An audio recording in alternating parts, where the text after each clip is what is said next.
Nah, kalau sekarang lebih fair juga, bro, ya. Nggak difixkan 2% per bulan, tetapi mengacu ke suku bunga acuan sama keuangan. Jadi kalau misalnya suku SBL lagi tinggi, harusnya suku bunga acuannya lebih tinggi, kan gitu ya, bro ya.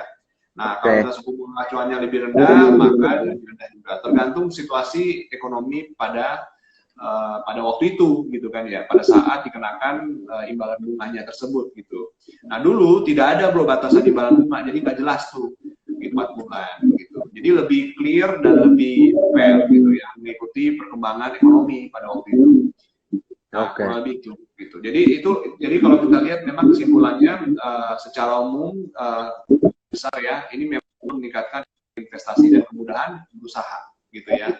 Nah, ini yang dari sisi sedikit tambahan dari sisi perpajakan, gitu ya, untuk aspek-aspek ini. Dan kita sebagai praktisi pajak juga sepertinya melihat bahwa pasal-pasal ini memang terkadang sering terjadi sengketa pajak, bro, gitu kan, sengketa pajak dengan fiskus. Nah, dengan adanya ini justru lebih baik, gitu kan ya, lebih baik, lebih bagus dan lebih support ke wajib pajak, gitu ya, lebih contoh ke wajib pajak kalau kita lihat, termasuk dengan klausul-klausul tindak pidananya juga, gitu kan ya, itu mulai masih ada tetap, ya kan, cuma pidananya ada beberapa yang diperingan, gitu dari sini. Nah, kurang lebih itu sharing sedikit ya dari mantap.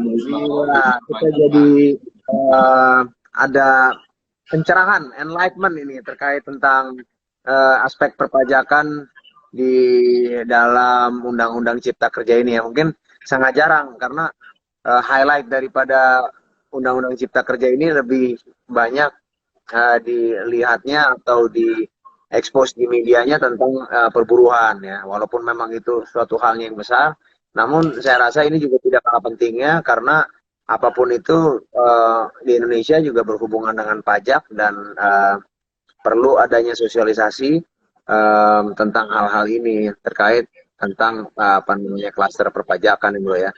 Jadi mungkin bisa kita summarize juga bahwa memang revisi-revisi yang dilakukan di dalam Omnibus Law ini untuk perpajakan sudah banyak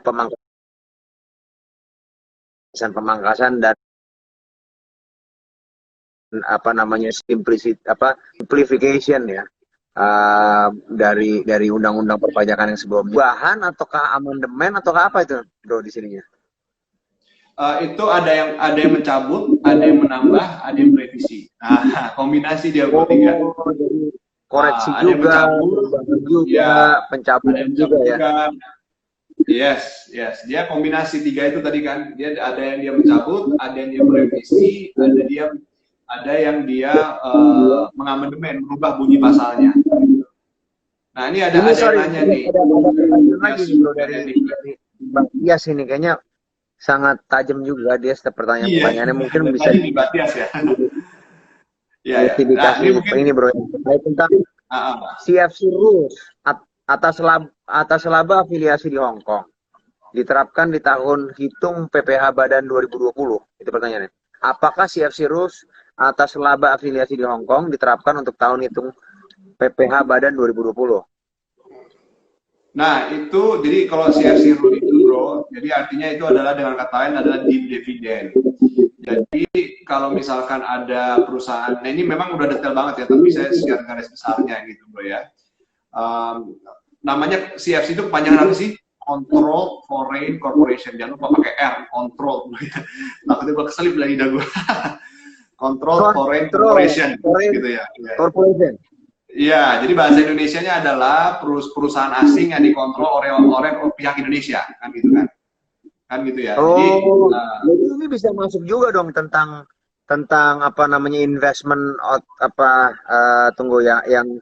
yang sovereign wealth fund itu bisa juga nggak tentang perpajakannya diatur dalam sini? Kan yang tadi kita menjelaskan bahwa di tahun 2000 yang LPI itu, bro. Nah, ini dia mengatur badan hukum yang ada di Indonesia yang tidak go public, termasuk trust. Nah, kalau SWF itu harus dilihat tuh bentuknya apa tuh. Ya, kalau ini dia mengatur kan corporation kan, bro, yang diatur. Nah, tinggal dilihat SWF ini under corporation, apakah under badan hukum yang lain. Tapi kalau trust masuk, gitu kan. Nah, Oke, kalau kita main hypothetically speaking, misalkan, kan oke kita based on assumption, kita masih nggak tahu nih, barang ini apa nih, si SWF itu apa sih gitu. Tapi kalau memang misalkan itu masuk, bentuknya apa tuh? Menurut Bro lah, dari praktisi apa namanya pajak, kira-kira lah. Kalau Ya kita Indonesia hypothetically itu speaking. di Indonesia ya artinya itu kan kalau SWF itu adalah sovereign wealth fund di mana dia mencari investasi di negara-negara berkembang gitu ya, salah satunya mungkin Indonesia.